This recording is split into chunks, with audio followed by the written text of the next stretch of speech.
happening, my friends, my colleague beasts? Today we're talking about the principle of double force. Basically what we're talking about is putting twice the force or twice your body behind your swings with your stick. Now you can do this with your regular rattan collie stick, or this also translates over to the staff. Any length of staff, short staff or long staff. There's two basic techniques when it comes to the double force. The first technique is you can grab both hands onto your weapon, and then you're striking all your basic strikes just like you would with the single grip, or with the one hand. Okay? And what I like to do is just focus on your diagonal strikes and then your pluses. So you're working all your basics of diagonals, descending, ascending, and then your horizontals, forehand and backhand, and your verticals, which covers all your basic angles. So this first technique, this is basically like what you see in your old samurai sword movies where you have the two hands on the stick.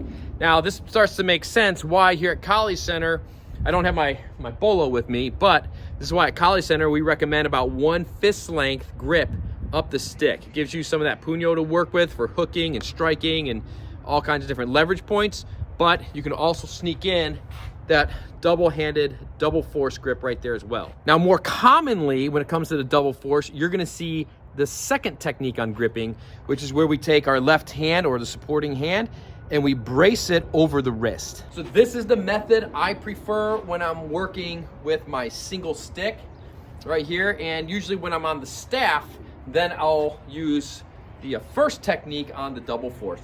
But just work on your basic diagonal strikes, angles 1, 2, 3, 4. That's the first drill here. 1, 2, up to 3, up to 4. Down 1, down angle 2, up the angle 3, up the angle 4. Then we're gonna work that plus, so we have that forehand horizontal, followed up by the backhand vertical, backhand horizontal, followed up by the forehand vertical. We just work our plus here. And this is actually really good, this working our double force here, because it gets our hands working together, and it does have a lot of translation when we get to the empty hands fighting techniques of Collie as well.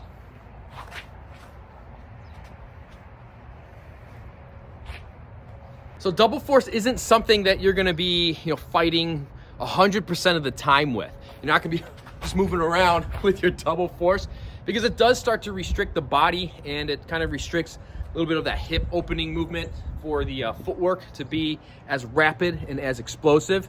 So you want to pick your moments when you double force, and that's when you need to follow up with more power. So we might be moving around, boom, right? We're working in our tactics and our techniques, and then we see that opportunity for a powerful double force strike. But when you're training to develop your double force, feel free to do some carenza rounds, or just pick any single stick drill and just apply it to your double force principle right here, and work both.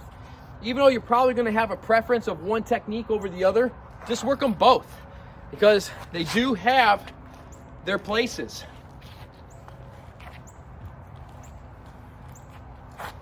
Then, while you're working your normal carenza, just find your places where you want to put it in.